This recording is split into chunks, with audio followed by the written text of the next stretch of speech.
Dios les bendiga, hermanos. Dios les bendiga. Qué bueno es adorar al Señor. ¿Cuántos adoraron al Señor?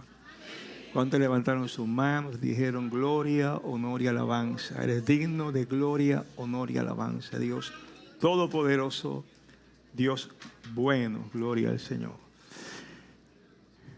Hoy vamos a compartir, como siempre, la palabra de Dios. En esta mañana, yo creo que allá arriba hablaron de San Lucas. ¿Es así? ¿O no? La clase bíblica. Sí. Bueno, pues vamos a predicar precisamente de un texto que está en Lucas. Y antes de poder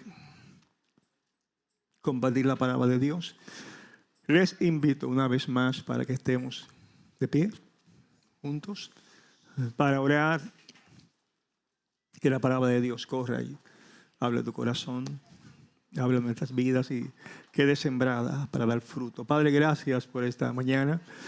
Gracias porque podemos adorarte, bendecirte con libertad. Gracias, Padre, por la sangre derramada de tu Hijo Jesús en la cruz, que nos permite tener gracia delante de ti y ser colocados en un lugar privilegiado de hijos, Señor.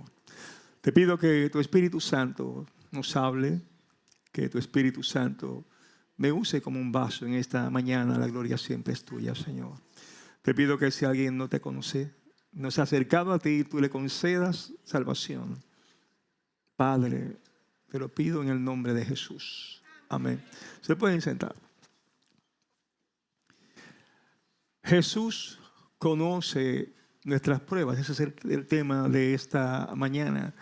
Lucas 22, 31 y 32. Pero hay que hablar un poco de lo que está sucediendo en ese capítulo. Y en términos generales, ese capítulo 22 está preparando a los discípulos para la partida de Jesús. Apenas quedan 2 o 3 días antes de que Jesús fuese entregado, vendido por Judas, por la voluntad de Dios, y comenzaría su pasión, que le llevaría luego a entregar su vida por nosotros en la cruz. Ya habían pasado 3 años de Jesús estar con sus discípulos todos los días. Y uno se pregunta, 3 años todos los días, ¿cuánta fe desarrollaron los discípulos? ¿O cuánta madurez espiritual tendrían? Y veremos que en esos 3 años no hubo mucha madurez en el corazón de los discípulos, y que en esos 3 años todavía los discípulos pensaban más que todo en ellos y no en el Señor Jesús. ¿Y cómo sabemos eso? Bueno, versos antes del que voy a leer, Jesús establece la cena del Señor. E incluso Jesús le va hablando y le hace entender que sería entregado, que sería vendido. Y el pensamiento de los discípulos no fue, me preocupa tu situación, o el pensamiento no fue algo, ¿cómo va a ser? Sino que el pensamiento de Jesús, luego de anunciar todas estas cosas, fue el siguiente. Lucas 22, 24. Hubo también entre ellos una disputa sobre quién de ellos sería el mayor. No estaban preocupados por lo que le pasaría al maestro. No inquirieron para saber cuál sería el destino del maestro. Estaban simplemente pensando en forma egoísta y carnal. ¿Y cuál va a ser mi posición? Espérate un momentito, ¿quién va a ser el mayor? Pero no se identificaron con lo que le ocurriría a Jesús. Es una muestra de, obviamente, falta de madurez espiritual. Cuando uno piensa solo en uno y todo gira alrededor de tu persona, eso se llama inmadurez espiritual. Le podemos llamar egoísmo y de otras formas colocarle un nombre, pero nosotros como creyentes, Dios nos llamó para servir. Y el centro de tu vida no eres tú. El centro de tu vida es Jesús. Debe ser Jesús. Para muchas personas no lo son, pero para ti, para mí, debe ser Jesús el centro de tu corazón, el que llena tu corazón. En estos días quizás en la prensa, más bien los jóvenes conocen a Justin Bieber, ¿no? Han oído ese cantante. Y se publicó en estos días que él se retiró de todo lo que era su música, lo dijo en Brasil, porque él decía y dijo que su corazón estaba vacío, pero que ahora ha encontrado a Jesucristo el Señor. Y Jesús ha llenado su corazón y no necesita más nada de lo que él antes hacía. Y es que cuando Jesús entra en nuestro corazón, nada más hace falta. Estamos completos en Cristo.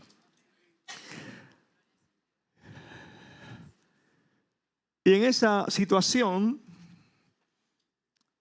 de pensar en ellos mismos, los discípulos, Jesús da una advertencia a sus discípulos. Y sobre todo a Pedro. Dijo también, porque ya había hablado otras cosas, dijo también el Señor: Simón, Simón, he aquí, Satanás os ha pedido para zarandearos como trigo. Y es importante que entendamos siempre que nuestra vida natural está rodeada de una vida donde hay una campaña espiritual negativa, donde Satanás no descansa para hacer que nosotros perdamos la confianza en el Señor, que nosotros nos confundamos en la vida cristiana y que nosotros volvamos atrás. De hecho, Satanás no ataca a los impíos. ¿Pero por qué le habría de atacar?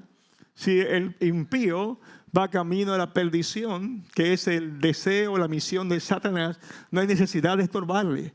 Pero cuando nos convertimos, Satanás se convierte en nuestro enemigo y su misión es que perdamos la vida que Cristo nos ha dado. Que tropecemos y en realidad cuando tropezamos, el que no tiene a Jesús en su corazón, muchas veces la caída le lleva a la depresión, de la depresión al suicidio.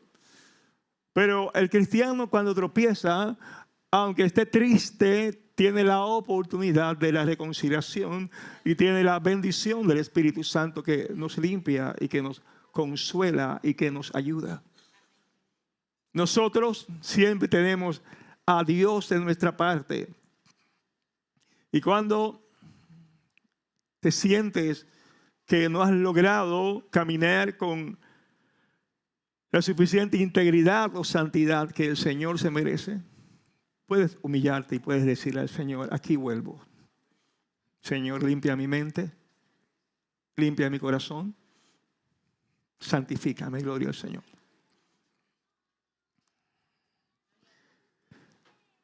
Satanás es real, obvio, y no podemos olvidarnos de que siempre maquina y hace planes para hacernos daño. Y Jesús lo dice. Dice Jesús: he aquí, Satanás os ha pedido. Y ya de que escucho esa palabra, Satanás os ha pedido, eso me da tranquilidad. Porque sé que ninguna situación en la que yo esté, ninguna decisión en la que yo esté, estoy solo. Sé que Dios lo sabe. Él sabe mi mañana, sabe mi futuro, sabe la prueba que me enfrentaré. Y tiene que pedirle, el enemigo tiene que pedirle permiso, licencia a Dios para atacar a los creyentes. No es que el diablo anda por ahí, voy a atacar a este, bueno, el impío sí, pero a ti hay que pedir permiso. Porque el único soberano es Dios. Soberano sobre todas las cosas, sobre el mundo visible e invisible. Nada ocurre sin que Dios primero dé el permiso. Y cuando Dios da el permiso, Dios sabe cuánto tú puedes soportar. Dios sabe la medida que tú puedes llevar de prueba. Dios sabe hasta dónde el enemigo puede tratar de molestar. Y conforme a la sabiduría de Dios perfecta, Él le permite a aquel llegar hasta allí y al otro llegar hasta allá. Y Dios siempre, siempre dirigiendo la orquesta de acontecimientos de nuestra vida.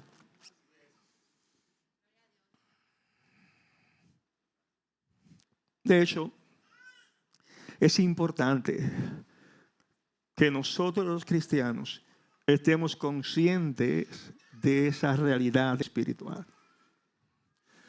Y cuando uno está consciente de las cosas que nos rodean y que nos pueden afectar, uno logra sobrevivir.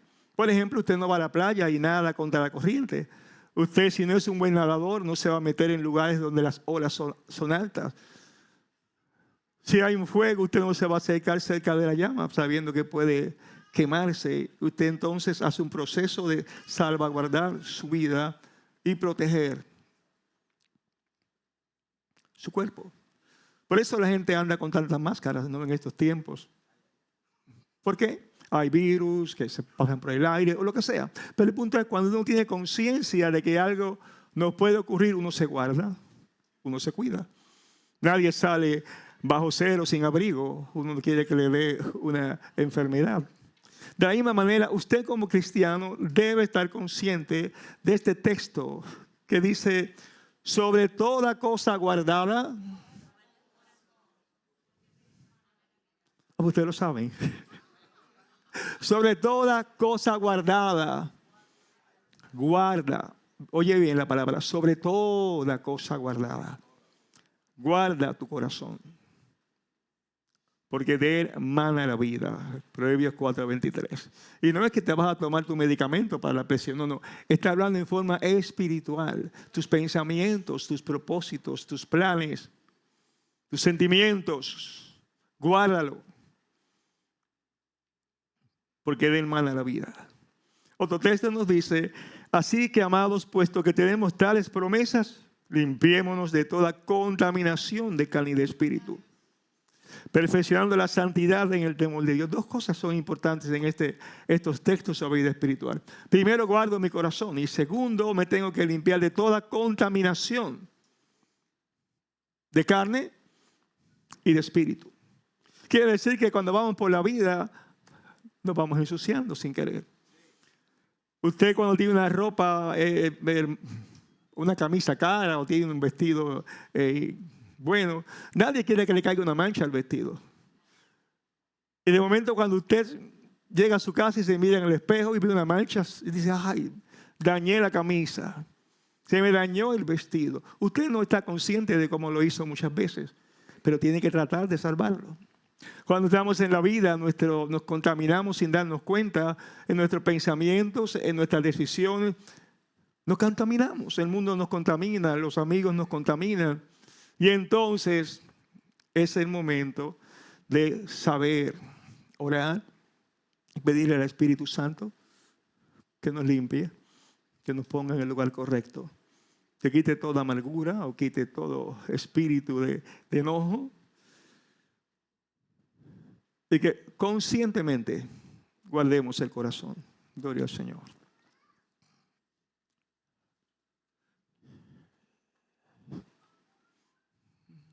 Os ha pedido para zarandearlos como a trigo.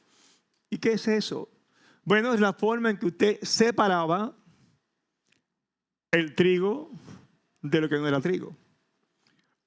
La forma en que usted separaba el trigo de la paja.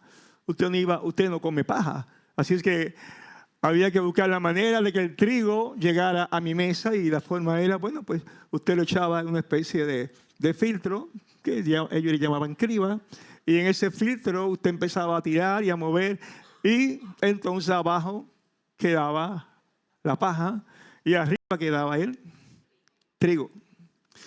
Así que el símbolo es perfecto. El diablo quiere sacudirte, se le ha dado permiso, pero sabemos que el que tiene raíz en Cristo y es trigo se queda. Pero tristemente el que no tiene raíz en Cristo cae como la paja. En realidad todas las pruebas son al fin una forma divina de mostrar quién le pertenece y quién no le pertenece. De revelar los que están firmes y sus raíces están profundas en la vida espiritual, en la tierra fértil de la palabra, relación con Dios, y los que no tienen ninguna relación con Dios profunda. Así es que esa sacudión es un método divino que separa el fiel del infiel. Si regresamos al texto anterior, Jesús dijo, Satanás os ha pedido. ¿Qué significa eso? Que Satanás los pidió a todos, no a Pedro. Siempre nos enfocamos en Pedro, pero fue a todos, al grupo completito, a toditos los pidió para zarandearlos.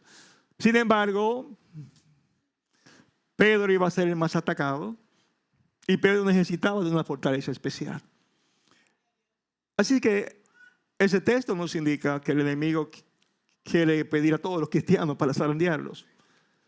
Así que todos iban a ser probados. Absolutamente todos iban a ser probados.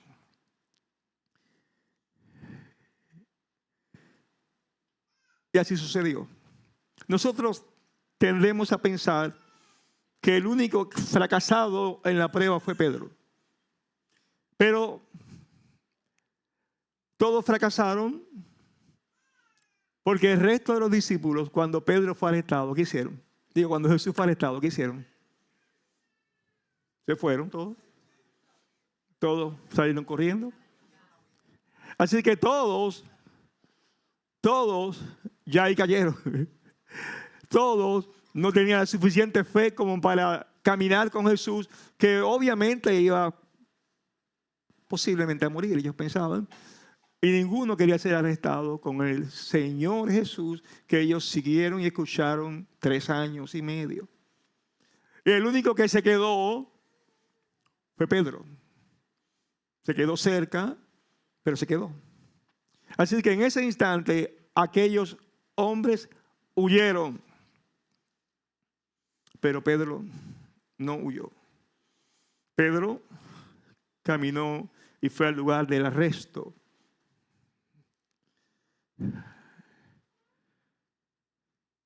Jesús, que todo lo sabe, cuando oró y luego que le dijo que iban todos a ser zarandeados, le dijo que él iba a interceder por él. ¿Para qué? Pero he rogado por ti, y eso es que nuestro Señor vive siempre para interceder por nosotros, dice las Escrituras. Nuestro Salvador y Rey, el Señor Jesús, vive siempre para interceder por nosotros, dice la Biblia. Es el sacerdote perfecto. Por lo tanto, la presencia del Padre, Jesús está hablando por ti. En la presencia del Padre, cuando tú estás en situaciones terribles y Él sabe que hace falta para tu vida algo más, Él está orando por ti. No todas las pruebas son iguales, claro que no.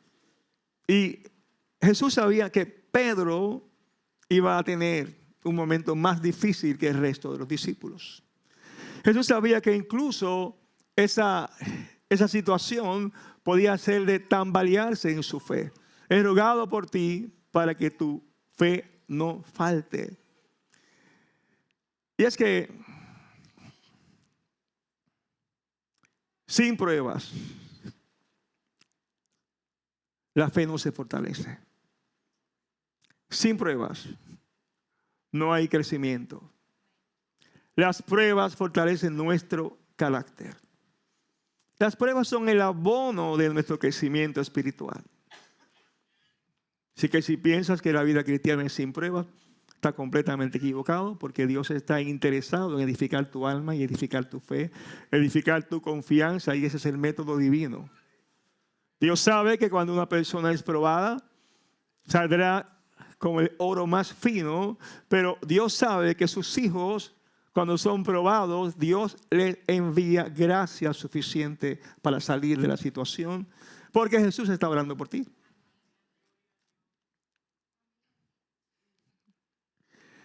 Pero que el Señor Jesús intercede por nosotros no significa que la prueba va a cesar.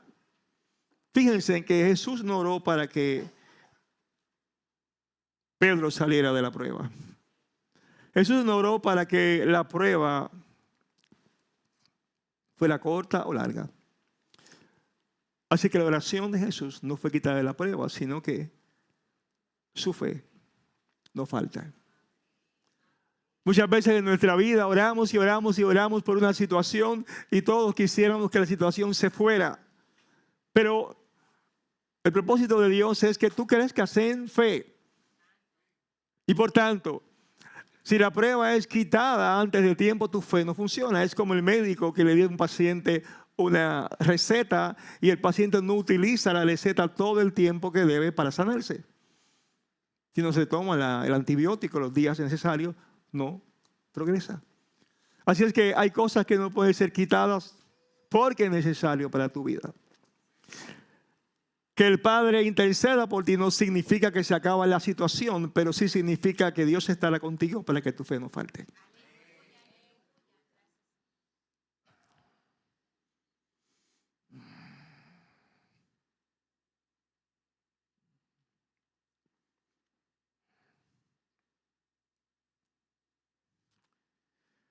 Y tú, dice la otra parte del texto, una vez,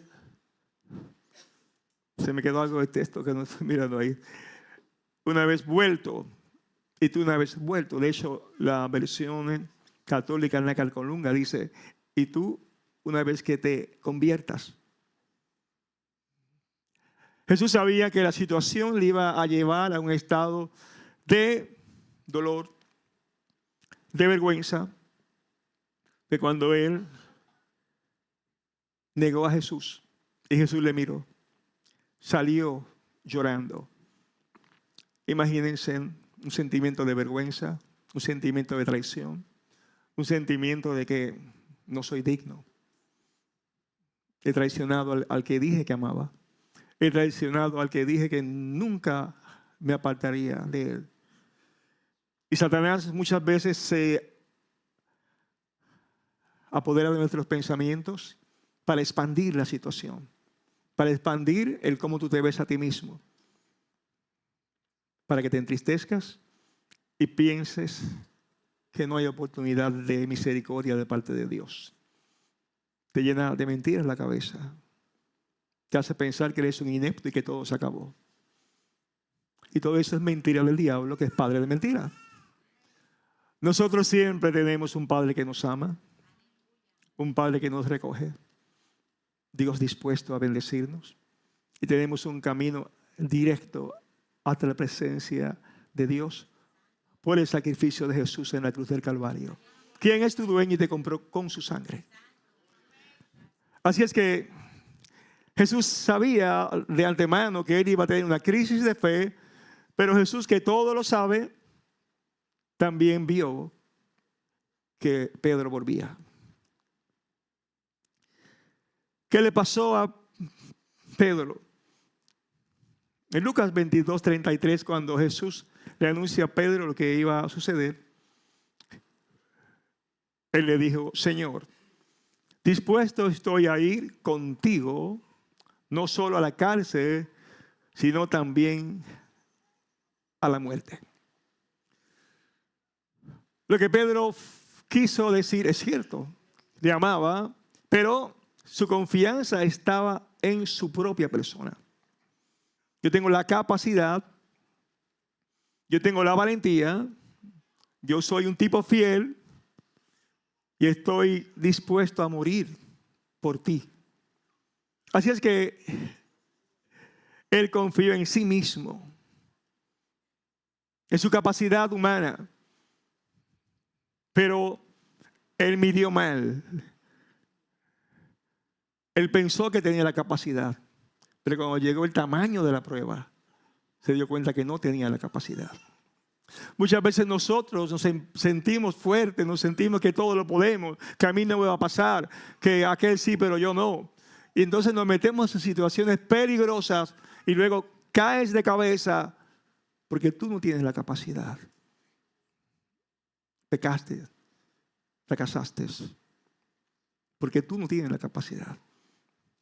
Porque no tenemos la capacidad para luchar y vencer a la carne, sino por la gracia de Dios y por el Espíritu Santo. Dice el apóstol Pablo, porque nosotros somos la circuncisión, los que en espíritu servimos a Dios y nos gloriamos en Cristo Jesús. Y escucha esta frase: no teniendo confianza en la carne. Si confiamos en nuestra humanidad, pensando que tenemos la filosofía, los conceptos para lograr vencer, vas a fracasar. Porque en la vida espiritual las armas que se usan son espirituales.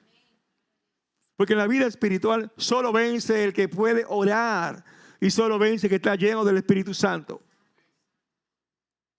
Y tenemos que estar conscientes de cuando no podemos. Es tan simple como eso. Vamos a ver, ¿usted está consciente que no puede brincar 30 pies?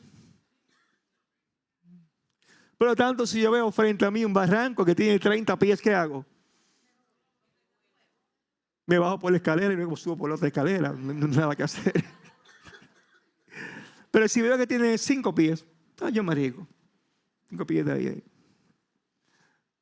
Debes tener conciencia de lo que no puedes. Deja de confiar en tu carne. No, él es mi amigo. Él bebe romo más que una máquina diésel, pero de todas maneras, yo no. Deja de estar metiéndote con tantos inconversos. No, porque yo estoy seguro. Seguro es estar en Cristo y guardar su vida. Aquí todo el mundo, del pastor para abajo, vive en la carne y en el espíritu. Y vivimos peleando contra la carne. No te metas en actividades ni en círculos de peligro para tu fe. Ella es mi amiga. Yo sé que es chismosa. Yo sé que se mete en lío. Pero es mi amiga. Te va a dañar tu corazón. Sé que es un mentiroso, un mitómano, pero no importa, yo lo quiero mucho. Suéltale en banda. Va a afectar tu corazón. Así que ten conciencia de con quién te ligas. Ten conciencia. Y lo que debes hacer es pelear por tu corazón, que se mantenga en santidad.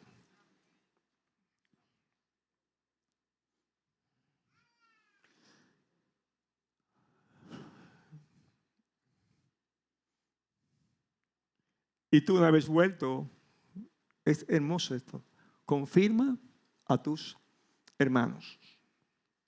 Tremendo. La palabra confirma significa establece a tus hermanos. ¿A qué hermanos? A sus compañeros, discípulos de Jesús. Y a los que luego él, como pastor, toda la vida estaría afirmando.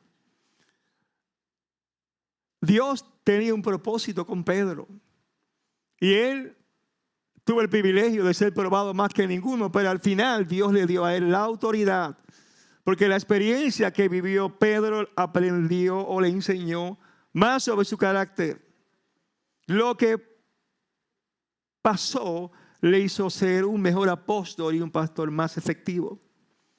Porque los tropiezos en ocasiones con los santos son la antesala de nuestro servicio a Dios. Y al final el más afectado, que fue Pedro, fue el más bendecido del grupo. Él tendría como ministerio edificar algo que no hubiera ocurrido si él no hubiera pasado por esa intensa prueba. Seguro que Pedro aprendió que en toda su vida él debía confiar en Dios y no en sí mismo. Y cuando aprendemos a confiar en Dios y en nosotros mismos, entonces vamos a ver la gloria de Dios en nuestras vidas y vas a ser una bendición para todo aquel que te rodea. La gloria sea de Dios.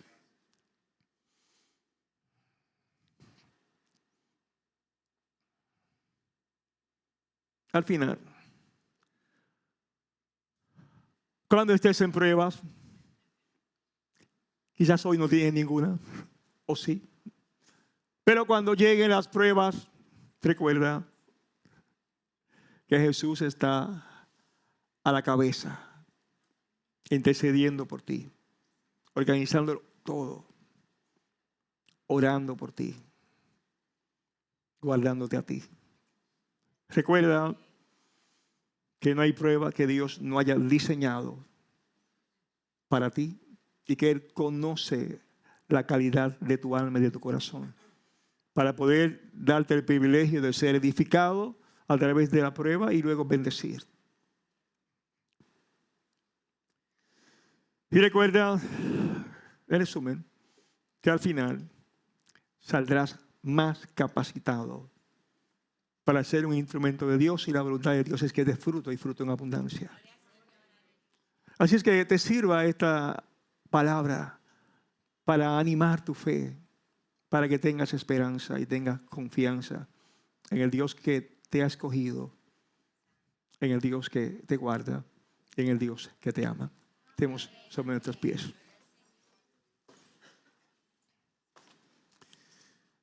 Padre, gracias por recordarme lo que haces. Gracias por recordarme, Señor bueno y maravilloso, que estoy seguro en tus manos. Amado Padre, te pido que esta palabra sea no solo de conocimiento, pero más bien para aumentar nuestra confianza en tu persona y en tus propósitos para con nosotros, Señor. Damos gracias, pues, Señor, por nuestra vida a ti te pertenece. Te damos gracias, Padre, por los buenos planes que en Jesús tienes para nosotros.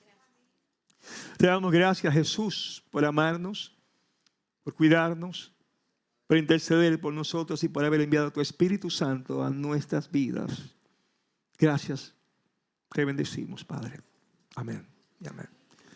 Si hay alguna persona que no le ha dado su corazón a Jesús como Señor, te invito